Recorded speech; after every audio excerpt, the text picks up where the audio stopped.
How do we navigate this increasingly precarious world in which we live? In order to understand where we're going, we need to understand where we've come from. In order to understand where we've come from, you need to watch 1986 The Act. In order to buy your pre-sale tickets to watch the movie, go to sphere.io, go to 1986 The Act, and buy your tickets there.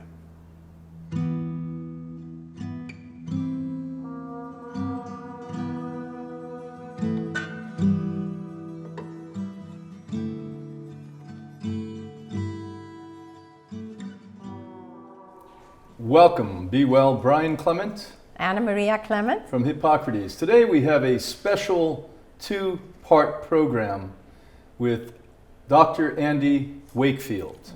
Dr. Wakefield, many of you may know, is noted for something that is spectacularly wrong.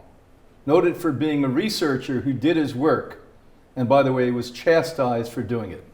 Welcome today, Andy. How are you? I am great. It's great to be here. Thank you. So let's start, for the listeners who really don't know who you are, going back to when you were a young man growing up in England, and what made you want to be a scientist?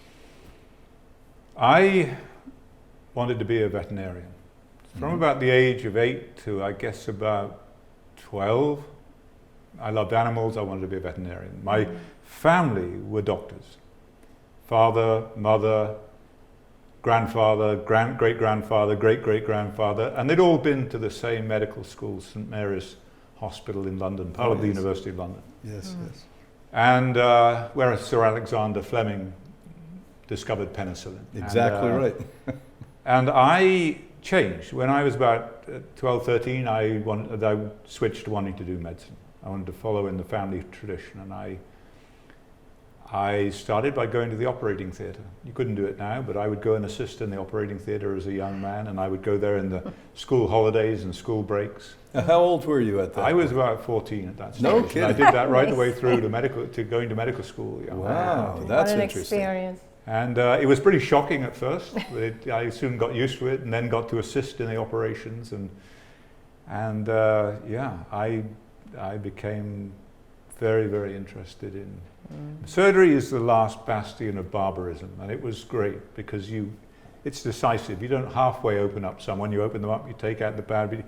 Of course, medicine, surgery has its failings, but it was a great introduction to getting right into the thick of medicine and what it was about. So that was my initial training. Then I went to medical school when I was 19, 5 years training in England, and then I wanted to go straight, I wanted to be a surgeon. I didn't want to do research. I had no interest in research. I wanted to get it out the way as quickly as possible. In England at that time, to progress in surgery, you had to do some academic time. So I thought to myself, okay, I'm going to do something I really am interested in doing. I'm going to find something. And I got interested in the idea of small bowel transplantation, small intestinal transplantation. Complete waste of time. Utter waste of time. Surgeons can join one thing to another so they think it's going to work. No, it doesn't. But I went to Toronto to study small bowel transplantation with the world's leading expert at that time.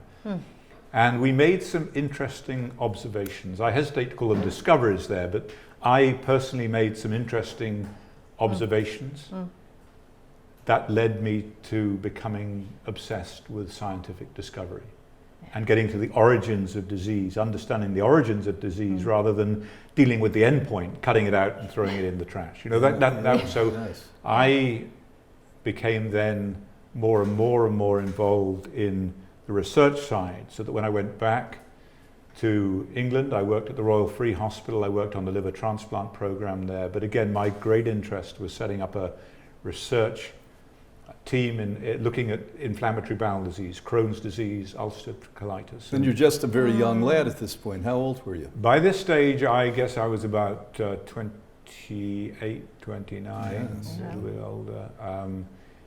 And that was my great interest. That's what I wanted to do. And well, that was a very interesting departure from. I said to myself one day, I could end up taking out 3,500 gallbladders and then retire. Yes. And what have I done? I've taken out 3,500 gallbladders that probably didn't need to be taken out. Right. And so, or do I want to get deeper and deeper and deeper into the understanding of where this disease came from? And that led to me sitting in a library one day and looking at the possible viral origins of inflammatory bowel disease, of Crohn's disease. And I sat down with Field's Virology, which is a huge tome on every virus known to man, and I went through it, and I got to measles, and I read the chapter on measles, and it was like reading a chapter on Crohn's disease. And I thought, wow, that's interesting. So I read through to the end of the book, went back to measles, and then we started looking, and that's where my interest in measles really Isn't that began. interesting? Yeah. And I never thought about that, but it's quite inflammatory. And internally, it looks very much like that in your bowel. It does. When you Yeah. get measles, you see the skin. Yeah. But the rash on the skin is mirrored by a rash in the bowel. People don't know this. And so Yeah. one of the commonest symptoms of measles in children is diarrhea. And one of the commonest Right. causes of mortality and morbidity from measles in developing countries is diarrhea and dehydration. And not from the infection per se, not from the virus per se, but the consequences of the infection. And so people don't realize that because we don't see it. Yes. But And when it's- you look inside, then it looks just like measles on the skin. So no wonder that it's increasing, and we have more Crohn's colitis. People live with it now, and it's horrendous. It's an epidemic. It's an epidemic, and it was an Yes. epidemic then, and it's Yeah. a very interesting Swedish story that we became very interested in measles, and not clearly at that time, before vaccination, everybody got measles. Yes. Yeah. Everybody got measles, and only a few people got Crohn's disease. Why would some develop Crohn's and not others? And we Right. were interested in atypical patterns of exposure, unusual patterns of exposure. The way we respond to viruses depends upon, in large part, not only our health status, but the age at which we're exposed.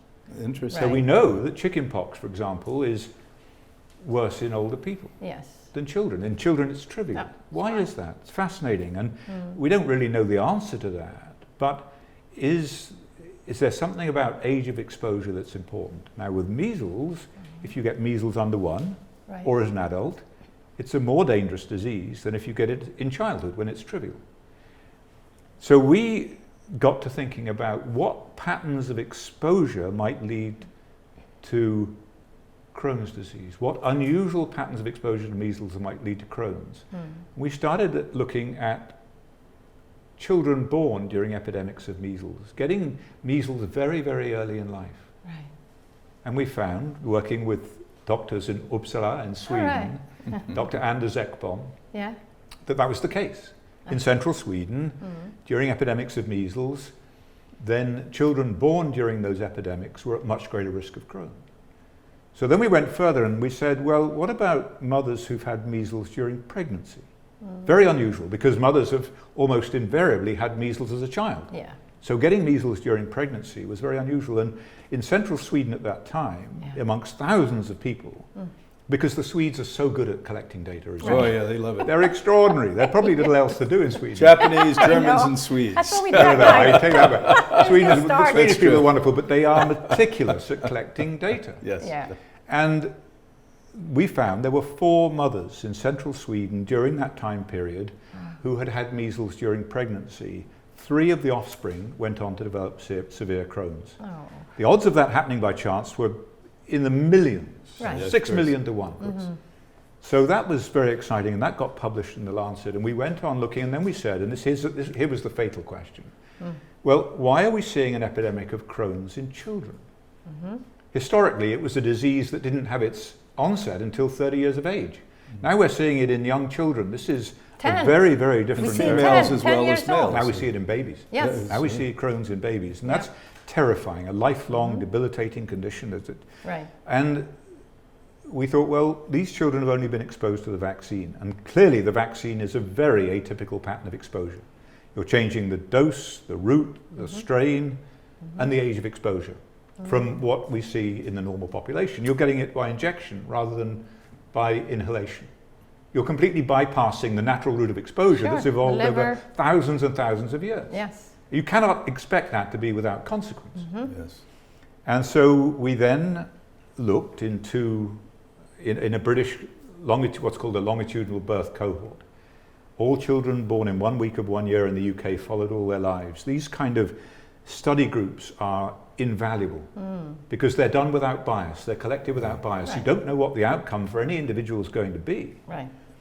And so This you is the follow cream them. of research, really it is. Yeah. And so seldom it's never done. It's never done. Yeah, It's not done enough because it's so powerful. Because then you can look at their exposures in infancy and their outcomes. Yeah. And we found that there was a greatly increased risk of Crohn's if you'd been vaccinated compared with natural measles infection. And we published that in The Lancet. Right. And we posed it as a question.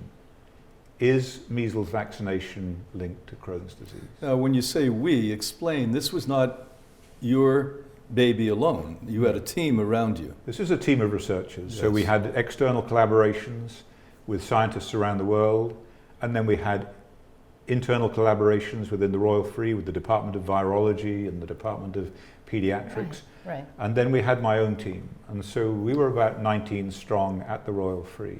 So it was a big team. And these were very exciting times. And we were producing lots and lots of new information because we'd taken a new approach to looking at these diseases. And then, of course, We're going to get to that in a minute, Andy. we challenged a sacred cow. Yes, it is. Yes. So we're going to be back in just a minute with Dr. Andy Wakefield, a man of courage, integrity, and truth. Be right back.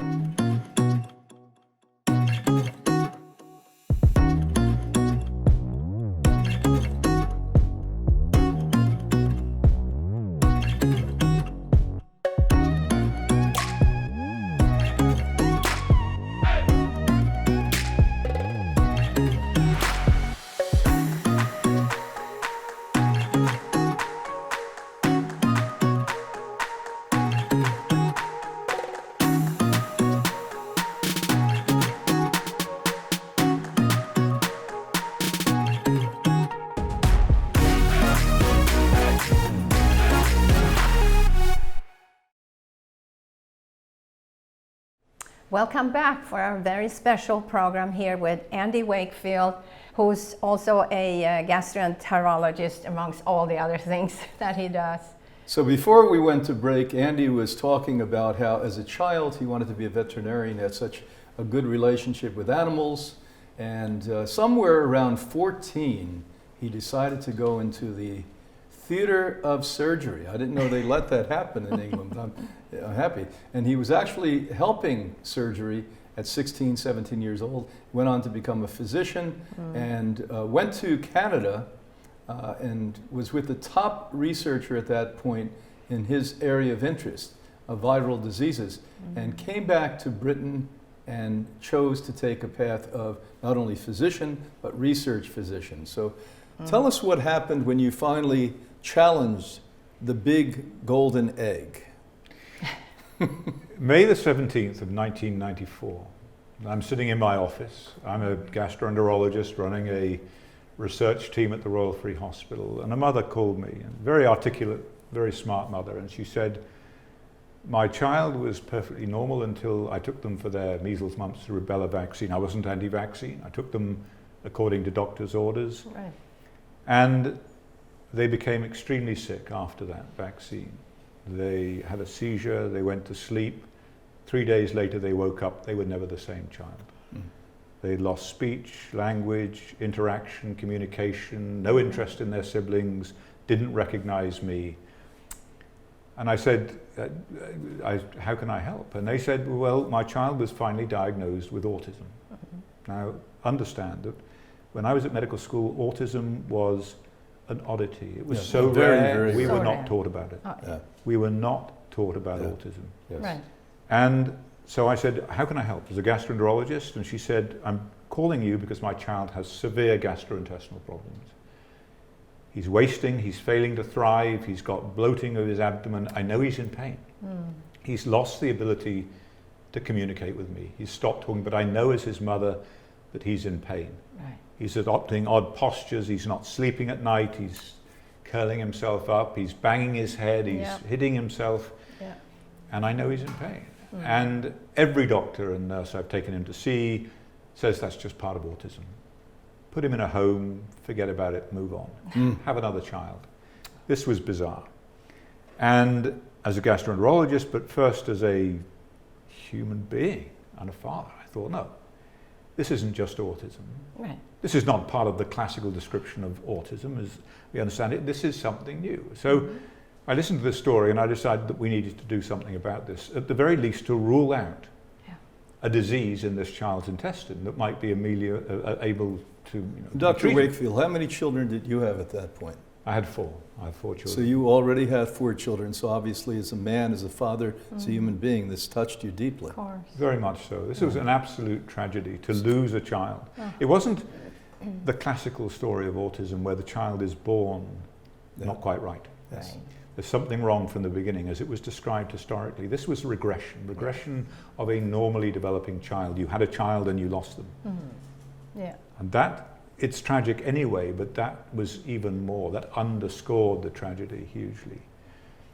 But the onset of these symptoms, coincident with gastrointestinal problems, was compelling. And the parents said, I'm sure this is linked to this. When this is bad, this is bad. Yeah. When I put him on a diet that excludes gluten and casein, which the doctors have denounced and said doesn't work, Right. he changes dramatically. I'm his mother, I know. Yeah. The pediatricians didn't know these children at all. Right. Nothing like the parents knew them. So my training in medicine was to listen. To listen, not to make assumptions, not to believe I know better, Right. not to buy into the mantra that this couldn't possibly be a vaccine, but to listen. And then to act upon what I'd heard to determine whether it was true or not. So this must have been stunning and shocking to you to think that a vaccine may do this, and this came out of left field. You would never even pondered anything like this. I'm sure. Certainly not. Yeah. You know, we'd been introduced to the concept of bowel inflammation and measles, but Yeah. this was now MMR vaccine. Yes. And the mother also said there's an epidemic of this problem. I know so many mothers in exactly the Yeah. same position. Yeah. And so I researched, as was my duty. I read and read and read and read everything I could find. And there were clues in the history of autism that there may have been such cases before. Mothers who'd been exposed to measles during pregnancy. Right. How interesting. We'd been there before.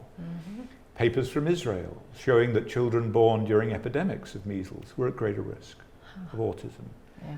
So was there historically an association with classical autism? Because if you were a mother who'd had measles during pregnancy, you can imagine that that might affect the developing brain in utero, so the child might never be quite right from the beginning.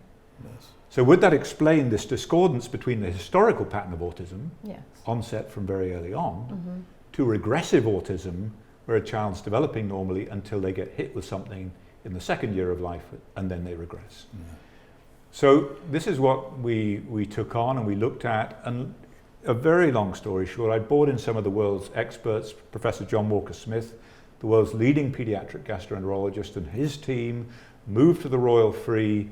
We had a team of about 13 people looking at this, various experts in their fields, child psychiatry, neurology, pathology, and we investigated these children. And this was being funded by the government at that point. This was just part of the National Health Service. Yes, Right. yes. This was just part of, they were coming in for clinical care. These children were being seen by Professor Walker-Smith because of their symptoms. Their symptoms merited clinical investigation. That was the important thing. And Smith was the world's most renowned doctor at that point, as He I was. He recall. wrote he wrote the textbook that now trains pediatric gastroenterologists Yeah. worldwide. So he's part of the team that's looking at a question that any legitimate ethical doctor should be questioning. Absolutely. Yes. And if you do not look at it, then you are not fulfilling your moral and professional obligation to these children. That's a fact. Agreed. And so when we scoped these children, when Professor Walker-Smith's team scoped these children, we looked under the microscope, there was disease. It was subtle, it wasn't as florid as Crohn's disease, but it was undoubtedly inflammatory bowel disease. So as academics, you say, right, that didn't happen, we're going to do it in a lot more children who merit investigation on their symptoms. And then we're going to look at the biopsies under the microscope, but the person looking at them is not going to know whether they came from a child with autism Right. or whether they came from a child who ultimately had no gastrointestinal diagnosis at all. Right. Yes. Despite investigation, they were normal. and we're going to see if he can distinguish between those two groups. And that's exactly what happened. Yeah. So this is a blinded study. So as academics, you go to another level. You ask a whole set of new questions which take this forward to the next stage. But this is blatantly clear. I mean, Yeah. you don't have to be a scientist to see what you see. No. The injection occurred, and now we have a disease or have a disorder. No injection, no disorder. But what level do you bring it to? What level did this team of world-renowned experts bring it to? Oh, we published, by the time I left the Royal Free, we published about 15 to 19 papers on this. We sought to ask the kind of question, is this similar to other inflammatory bowel diseases, food allergy, Crohn's, for example, celiac disease, or is it distinct? And we found it was distinct. So in large groups of children, we compared the disease with the immune profile in the intestine, the chemicals being produced by inflammatory cells in the intestine, what the appearance was down the microscope. We went to a long way to characterizing this disease and saying this is interesting, it's unique, it's consistent, and it's reproducible. So if we study children from the US or from Italy, we find the same thing. Universally, the same answer. Yeah. We're going to be right back in just a minute. Dr. Wakefield has brought us to a very important time, not only in this conversation, but for you, your family, loved ones, and the entire future of humanity. We're going to be right back.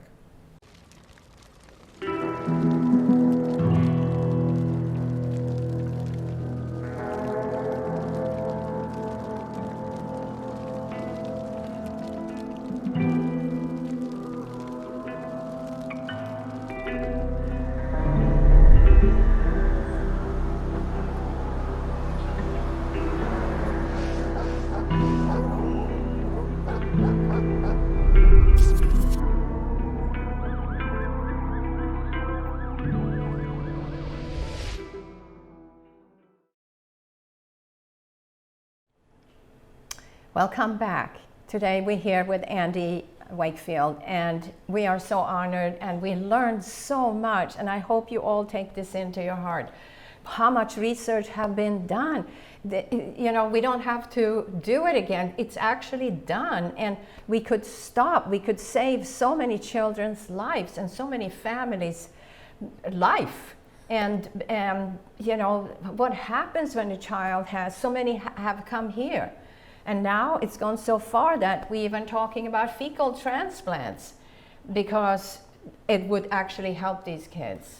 Yes, so before we went to break, Dr. Wakefield was explaining that the entire government was behind research that he did to reveal that there was a link between measles and gastrointestinal problems that also implicated autism. And they started to do studies that were what I would call foolproof studies. Not only ones that you come up with a preliminary understanding, but then you do a global or universal outreach, and every time you repeat it, the procedure, you got the same outcome. Right. So this is a done deal. Yeah. He then went on to publish more than a dozen studies in some of the most prestigious journals in the world. Lancet he mentioned, I'm sure others published studies. And that's when the problems really began, because seemingly the truth is not a healthy thing to be telling in an industry that is all about profit.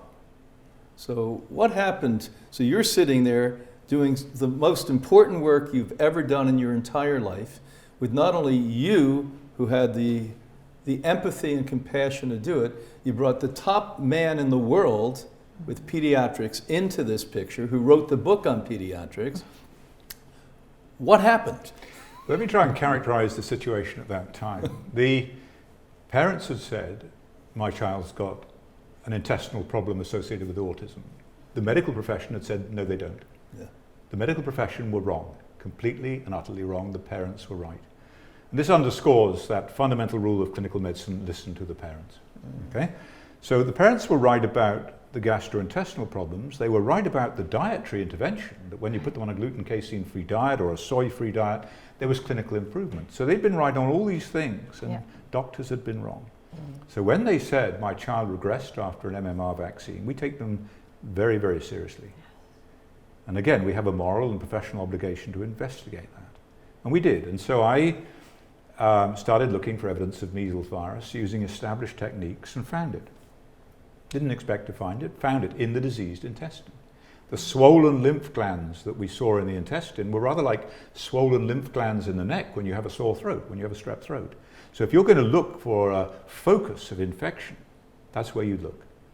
And that's where we looked, and that's where we found evidence of measles virus.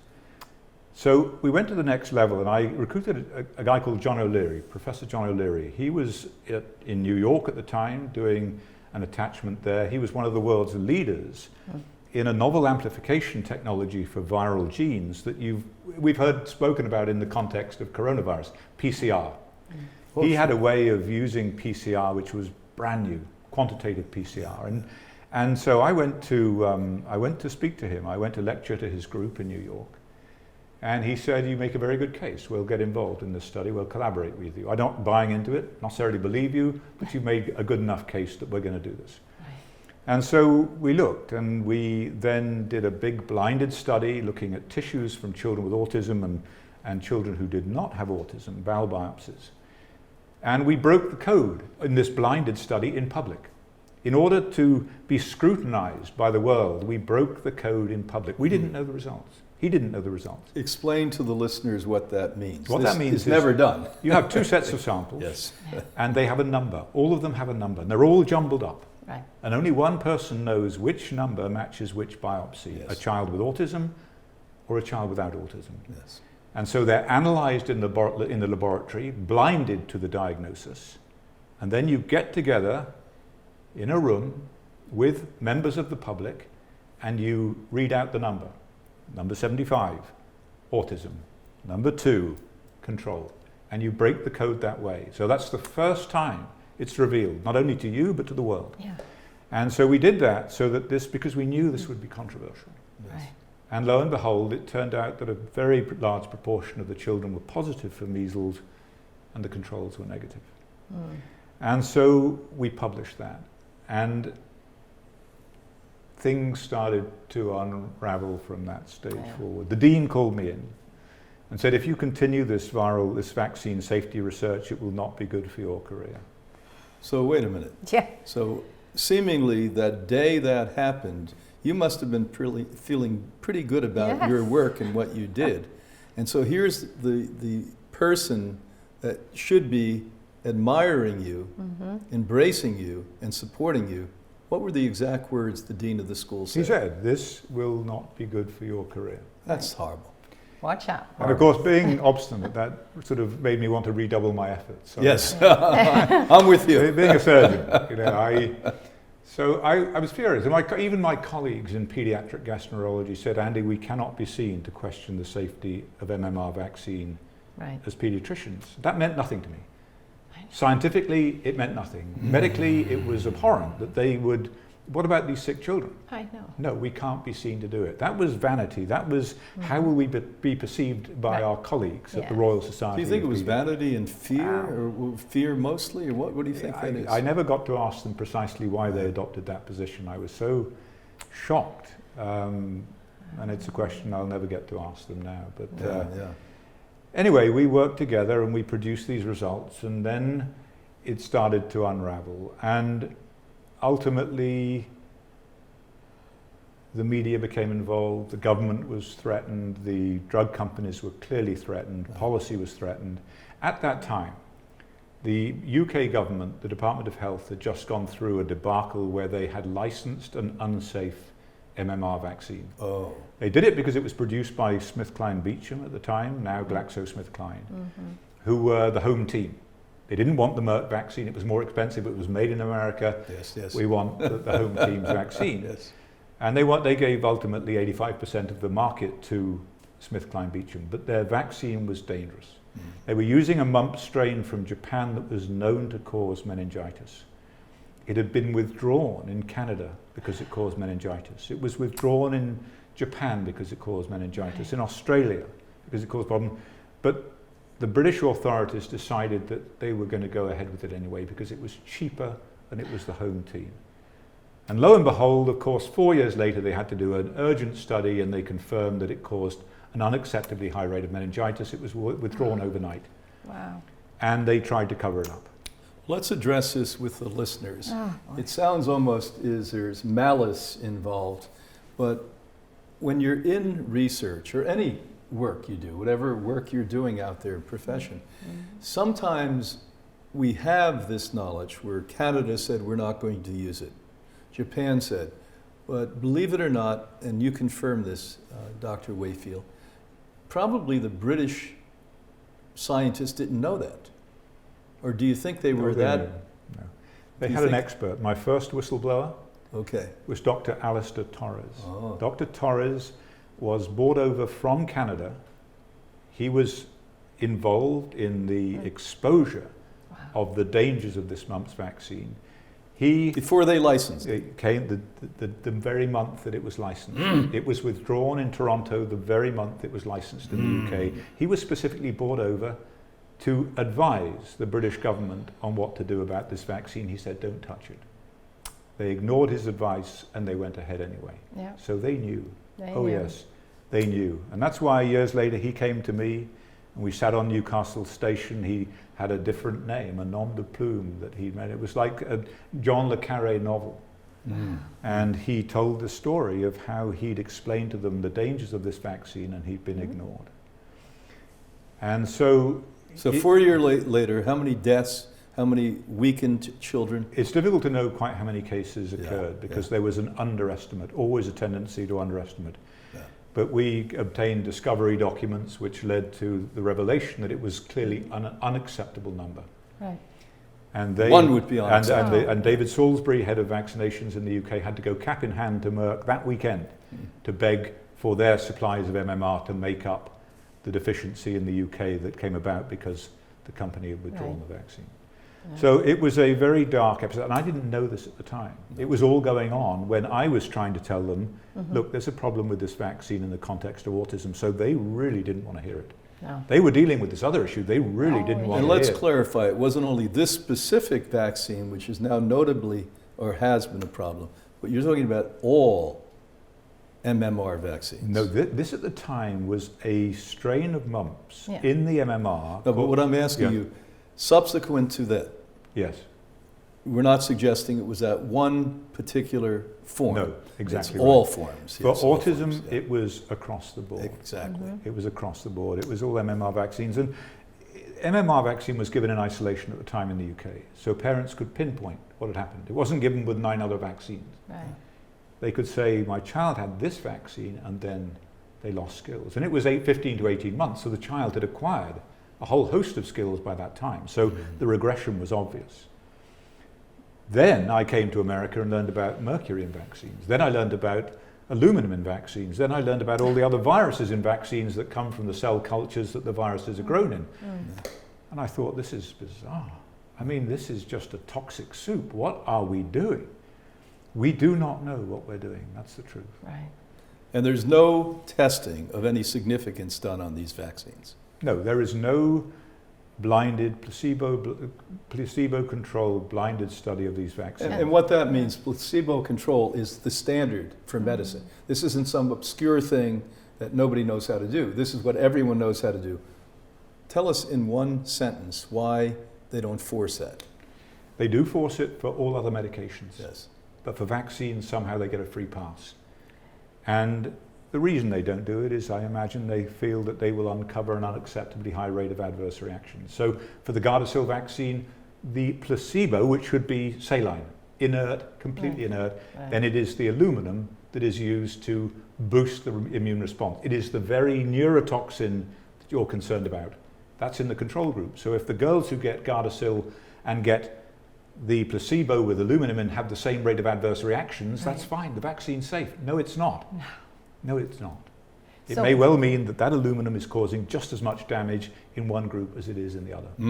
And the danger also, MMR is given very young, 3 or 6 months is the first MMR one. is was given historically at 15 to 18 months. Now it's been moved down to 12 months. Yeah. And there is a desire to bring it down even lower. But Yeah. yes, And what the data suggest clearly that the younger you get it, the greater the risk. Oh, absolutely. And what convinced me, and I'll just sort of sum up this story now, is that we went through years and years of back and forth.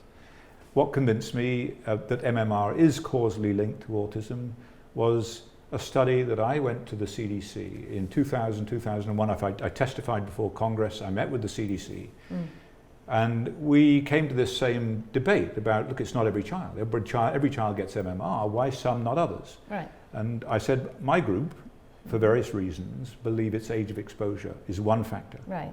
That the younger you get it, the greater the risk. Absolutely. And so they went back to Atlanta and they designed a study which tested exactly that hypothesis. Right. Do children who get the vaccine between 12 and 15 months, the recommended age, Yeah. have a higher risk of autism than children getting it after 3 years of age? Oh, yeah. And they found that that was exactly the case. Exactly.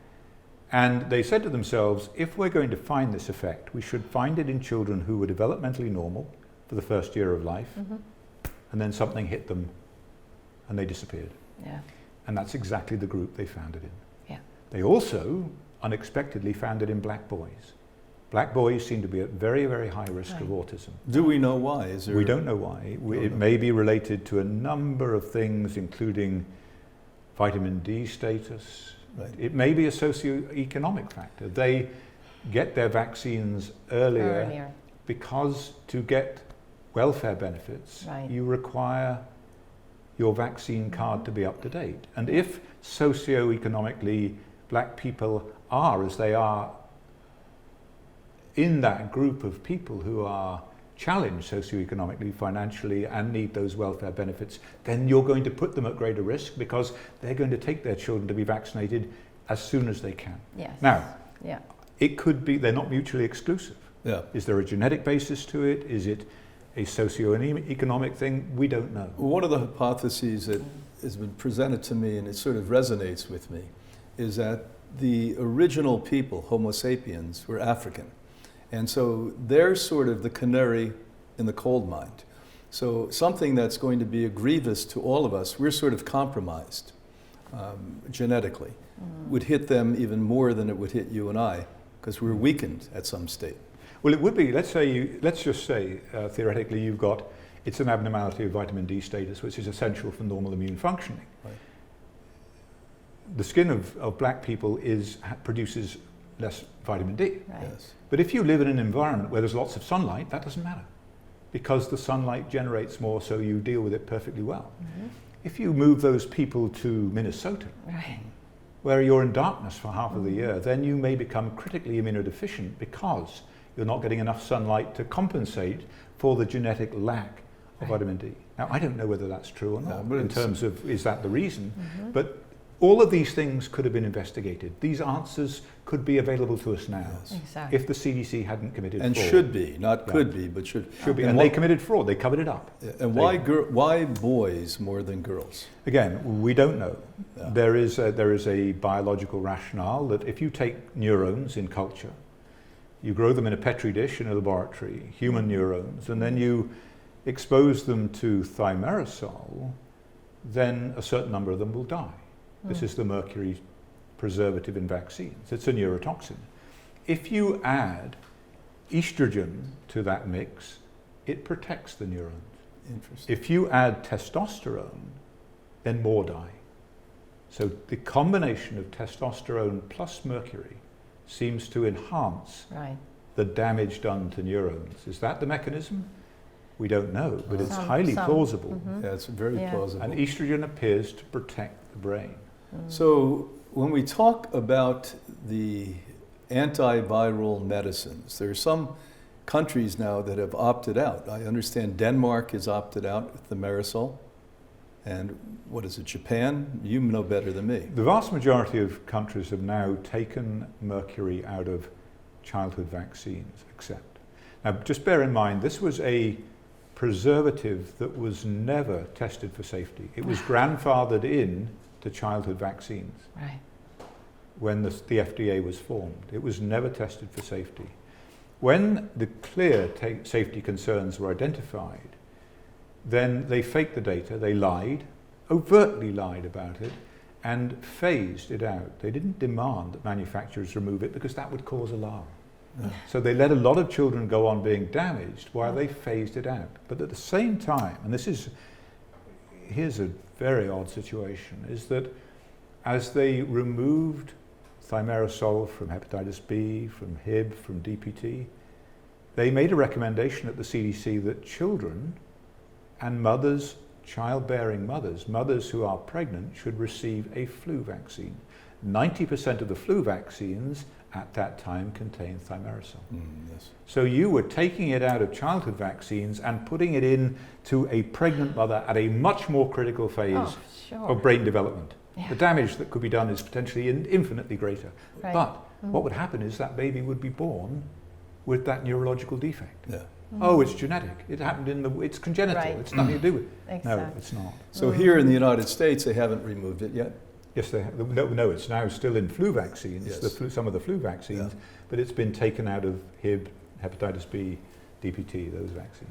Okay. And aluminum is still. Aluminum. Oh, aluminum is still in there, and that Yeah. is equally as bad. Exactly. Equally as bad. Yeah. So we started by talking about you're sitting in your office, probably pretty happy and fulfilled with the work you were doing to save little children. Yeah. The dean of the school calls you in and says you've got to cut off the nonsense of doing legitimate science. When did they take your license away? Gosh, the memory clouds. I think around 2010. So how did that happen? That happened because Rupert Murdoch and his entourage put on a journalist who came after me and targeted me, ultimately referred Professor Walker-Smith, me and Simon Murch, one of my colleagues, to the General Medical Council, which is our licensing body, that we conducted unethical research. It was all done to propagate a legal case against the vaccine manufacturers, that it was done without ethical approval. It was done for experimental reasons, not for the welfare of these children. And it was one of those situations it didn't matter what defense you mounted, the panel of doctors and lay people who adjudicated had already come to a conclusion when we walked into the room. When you walked in, of course. That's right. I remember at the end of it, my barrister, my lawyer, the guys who wear the wigs in England, he stood up and he said, Andy, that they cannot find you guilty on any count in this. Right. And they found me guilty on every count. And he was absolutely astonished. Ultimately, when it came before the English High Court, because John Walker-Smith and I appealed the decision of the General Medical Council, then he was funded to appeal. I was not, and it was going to cost me up to £500,000 British pounds, so I had to withdraw my appeal. He appealed, and when it went before a judge for the first time, a proper judiciary for the first time, he destroyed the General Medical Council's case. He said they were a disgrace, he said that they were not fit to hear evidence, that they were biased, and this must not happen again. So the Lancet paper was exonerated, the clinical investigation of these children was exonerated, the findings were exonerated, but did that change anything? No. Does that change anything that mainstream media says? No. It doesn't matter. Move on. So here we lose a physician, a researcher with ethics, empathy, compassion, intelligence. We take your license away and prevent you from helping people. And he's not the only one. We're going to be right back in a minute to talk about this, but more importantly about the future of humanity and how we can all supersede beyond this. Be right back. Ford Motor Company introduced the Pinto. It was a small car with a big problem. Ford was accused of causing up to 900 burn deaths because they were unwilling to spend just $11 per vehicle for a safer gas tank. The behavior of the vaccine manufacturers is identical. If we kill kids, it's going to cost us $500,000. If we don't kill kids, it's going to cost us $1 million. Here's how much we have to price our vaccine at. I found the Pinto memo for vaccines. Less than a cent per dose to make it safer. And they were unwilling to cut into their profit margin. So 1963 was the earliest they knew they could make a safer vaccine? No, it wasn't. The fact is, we may have had a safer shot a long time ago. Are you kidding me? 60 years before the safer vaccine was actually licensed? And they would tell the public, the judges, congressmen, and their senators, you need to protect us from vaccine injury lawsuits. The present DTP vaccine is the safest that medical science can now provide. Liar. one of the biggest intimidation tactics I've ever seen a company do in this country. A blackmail of Congress. If they knew they could make it safer and chose not to, then a jury trial would be disastrous. With the passage of the Act, the 90s opened up an entirely new era for vaccination. The court's decision has granted an immunity to drug manufacturers not afforded to any other industry. No liability. Promotes riskier products. The agencies that are supposed to protect Americans from dangerous drugs have all become sock puppets for the industry that they're supposed to be regulating. There's something very wrong here when we're mandating a vaccine and we don't even know how many children are being injured. Marty asked what we're going to do about vaccination. Kids can't go to school without their shots. In the wake of the '86 Act, the vaccine schedule ramped up dramatically. It's a $52 billion industry. And there were more and more vaccine injuries, and the name given to that injury was autism. Injured children started getting compensated in large numbers. And then bad things started to happen. You still think it's a no-brainer?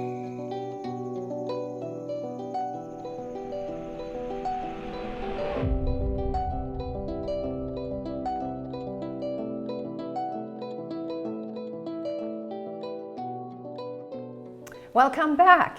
So we are here with Dr. Andy Wakefield, and as you've heard, this is a story for hundreds of years to be heard, and the greed that stopped it, and the viciousness, and the evil that stopped it. So, but he's doing so much good with his life now, and his talents, and his passion. So before we went to break, back 10 years ago as we were filming here, in 2010, Dr. Wakefield was marched with a tribunal of not so effective physicians who usually run these tribunals, I know.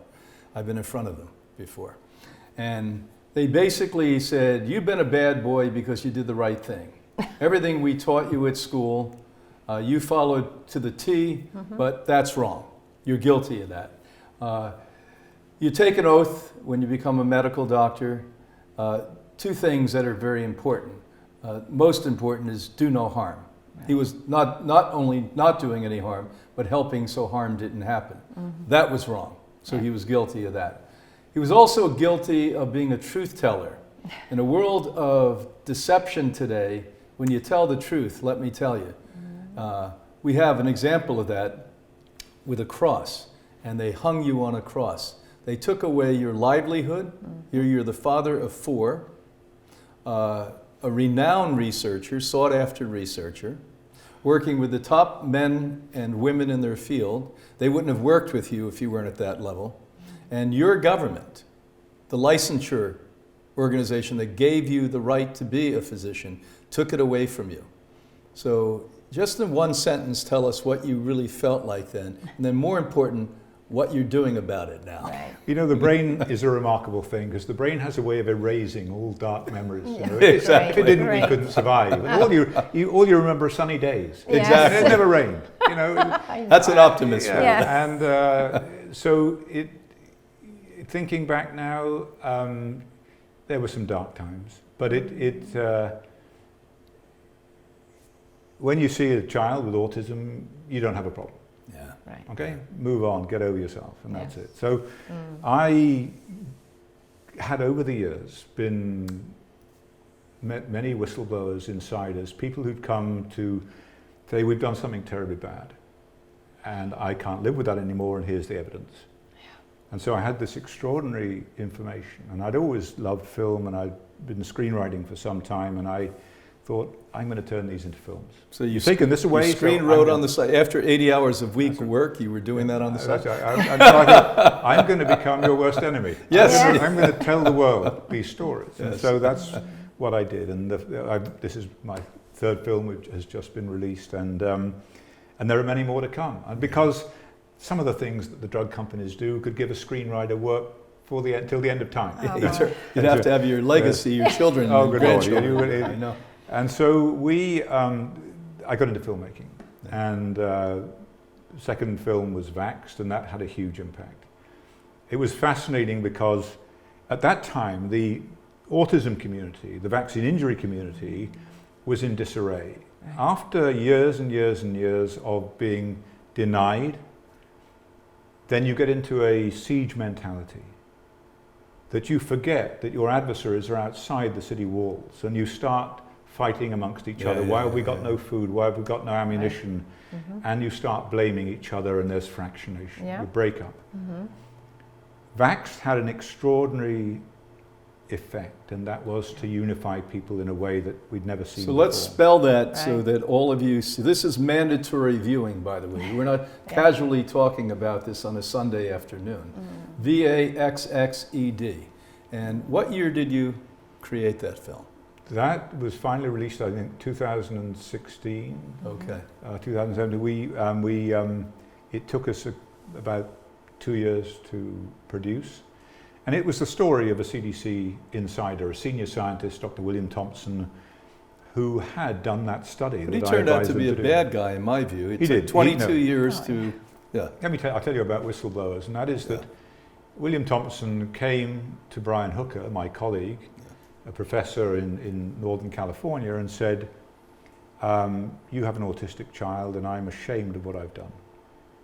And I can't live with that any longer, here's the evidence. And he gave him the evidence. So we had not only the recorded voice of Dr. William Thompson confessing, we had all of the original documents that his colleagues at the CDC thought had been destroyed. But he realized that that would be illegal, and he kept them and he gave them to us. So when we made that film, we knew that we not only had his word, we had the original documents that they'd used to fake the data. And so here you had a senior scientist saying, I designed this study, I conducted this study, I wrote the paper, and we committed fraud. We knew that vaccines, this vaccine MMR, was hurting children, and we decided to cover it up. We put millions of American children in harm's way, and by extension, children around the world. Yes, yes. And I can't live with that any longer. Here's the problem with whistleblowers, is they think that they can come to you often and absolve themselves. They treat you like you're a priest. I've confessed, now I feel better about myself, now I can go back about my life. No, you can't. No. Because you come as a full package. You come with the data and you come with you, because you're going to have to testify to these facts. You're going to have to stand by this in a court of law or testifying before Congress. Do not treat me like a priest. I am not a priest. Right. Okay, so when you come to me, don't waste my time. If you're just going to take this and give it to me and say, thanks very much, I'm off now, back to my comfortable life, and no. Right. And that's what he did. And so you're right, I'm left deeply disappointed with William Thompson, because children to this day continue to be damaged in this way. Exactly. And it was preventable. So let's talk about movie stars getting involved with this. I remember this whole fiasco happening. One of my friends called and said, you have to fly into New York because at this wonderful film festival they're going to show something called Vexed. I didn't know much about you at all at that point, other than the fact I read the propaganda in the newspapers. And all at once I was given a call and they said, well, don't bother coming. They pulled it.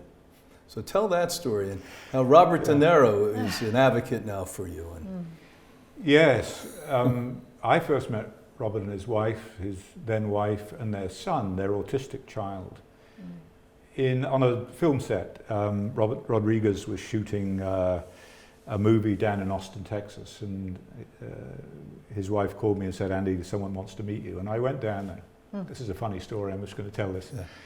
And it was, I was sitting there and Robert De Niro came down in the elevator, and they were doing the sort of setup shot down there, and he came over to me, and I said to my children, I've always wanted to tell you this. I said, I wanted to say to Robert De Niro, don't tell me, I know. And of course I didn't. I said, and he said to me, he said, Andy Wakefield, I've always wanted to meet you. So that was a great moment, That was a great moment. So we sat and we had lunch together with him and his wife and his son, and who was running around the table and clearly profoundly autistic. And we had a great time. We had a great lunch and we discussed it. And his wife, the first thing she said to me was, it was MMR. He was fine before he had his MMR, then he disappeared. Unprompted.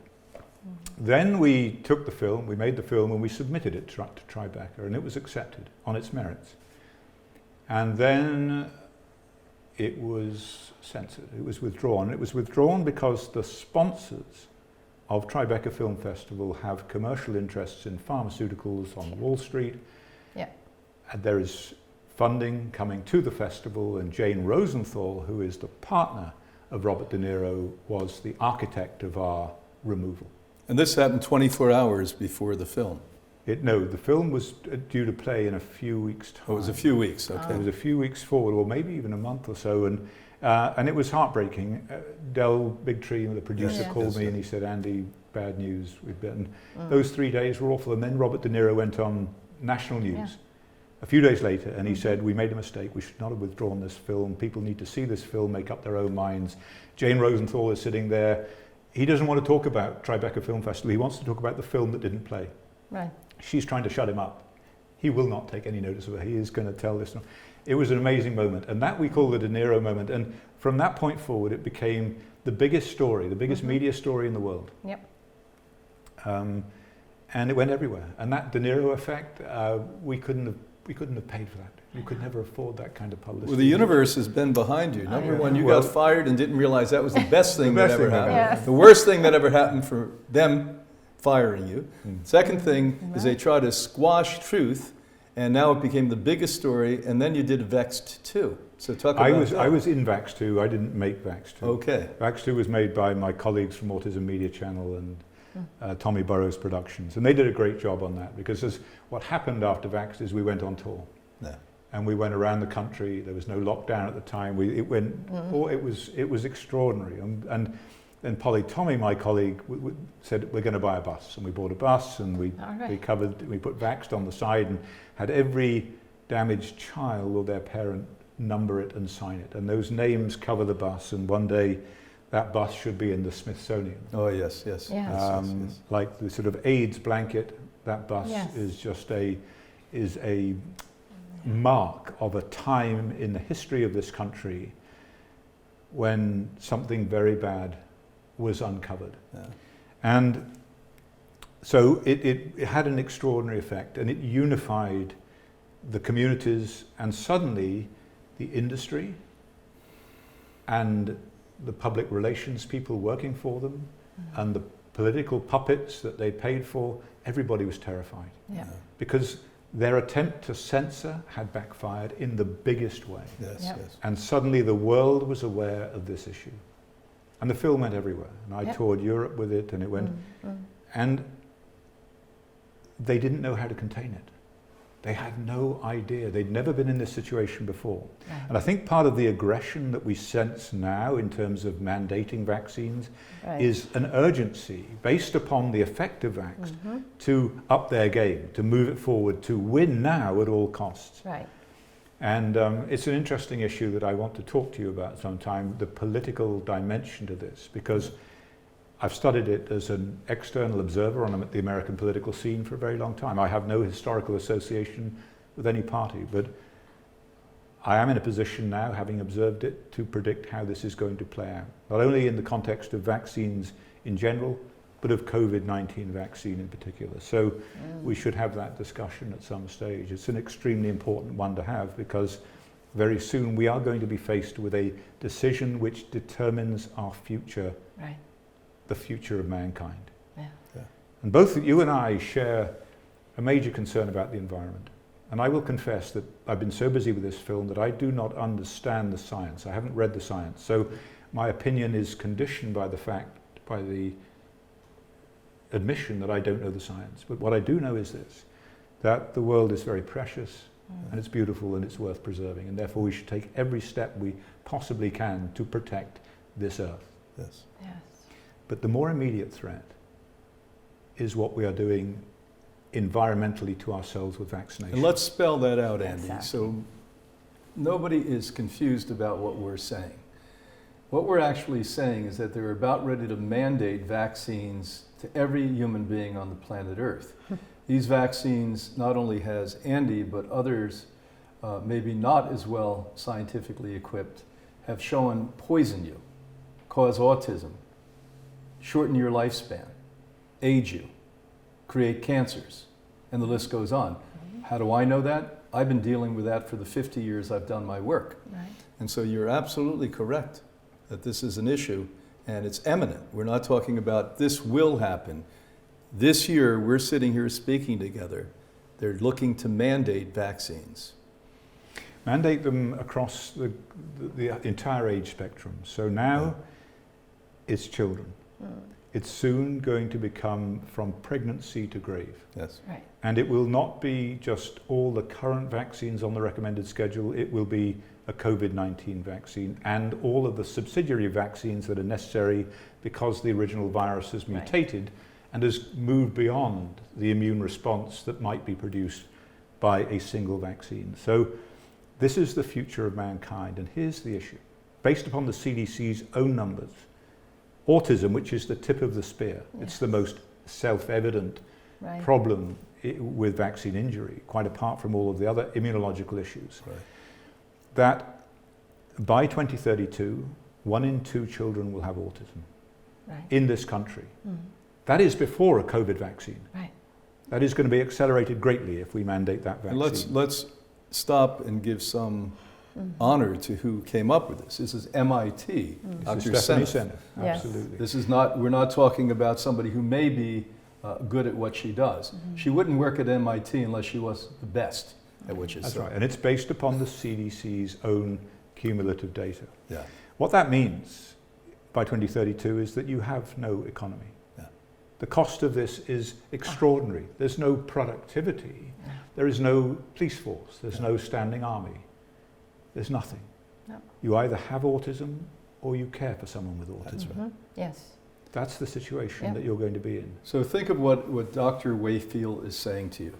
If you have had any experience with an autistic child, either in your family or you've seen friends, they take full-time care. If half the population, not if, when half the population is born with some level of autism on the spectrum, how are we going to function as a society? Who's going to stay home with the child? And by the way, they don't grow up and leave home. No. Most of these children who grow up to women and men will stay home. So where is the workforce in 2050? So this is very, not important, earth-shaping information we're talking about. It is earth-shaking, and the knock-on effects are huge because who then is going to look after the world? That's right. Who's going to look after the environment when we are so preoccupied with just living and surviving our day-to-day lives? And so it's an immediate problem, and the thing about it is, amongst all the extinctions, the 5 extinctions, the major extinctions of mankind, we're entering the 6th extinction. It's the only one made by the hand of man, and it's the only one, therefore, that is preventable. The rest were meteorites crashing into the earth and creating ice ages. We couldn't prevent that, but this one we can prevent if we act now. So some of you may be thinking, this is overwhelming. You can't embrace or grasp what Dr. Wakefield, Anna Marie, and I are saying today. This is so real that there's not a word we've said today that we can't back up with data, information, experience. Sitting here together, we have a combined 135 years of experience. And the fact of the matter is, when I began my work in 1970, I didn't see children with autism. It was so rare. And what we knew was mothers who rarely and occasionally had children late in life. They were well into their 40s. And I assumed then correctly, I didn't know it was correct, that it was a life of accumulating poisons and waste and toxins and heavy metals. Now when they had the child, now 18-year-old young women, 20-year-old women are having autistic children, about half in the next few years. I think what people are mistakenly thinking is that there are checks, that there are research, there are double-blind research, and that kids have gone through this and nothing happened and regulations are impeccable. And then you realize you're putting somebody else's DNA into your body, from a cow, from a pig. You're putting infections, live infections into your child's body. And when you do this, you have no hope. You have no support. And the current work you're working on, we're excited about this. 1986, explain concisely what that means. So you choose to take it. Now you go and say, I've been injured, my child died, I have to take care of them. There's no economic support for you at that point. No. What happened in 1986 is that Ronald Reagan signed into law a bill which took away liability from the drug companies for damage done by their vaccines.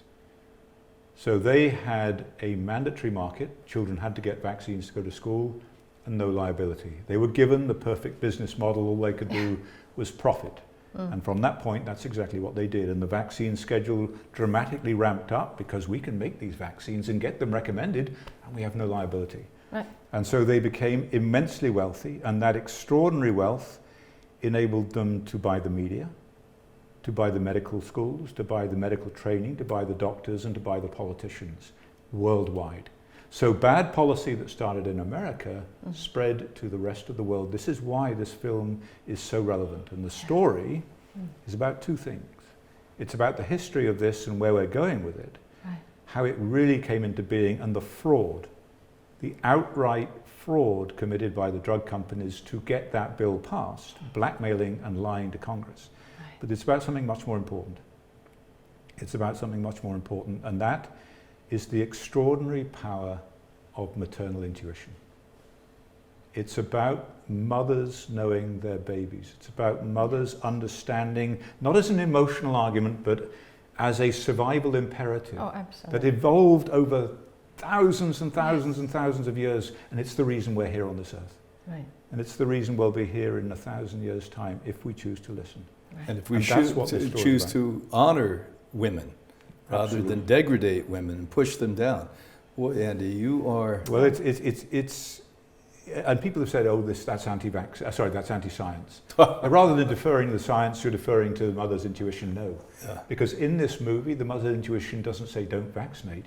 It says, I am going to go and study the science. Exactly. I am going to defer to the science, and I'm going to make up my own mind based upon my reading of that. So actually, it's pro-science. Right. It's not anti-anything. Yeah. And that's what this story is about. And it's saying to everybody, you can do this too. You can do this research. You can take this issue of your baby's health very, very seriously, and you can do this research because it's there to be done.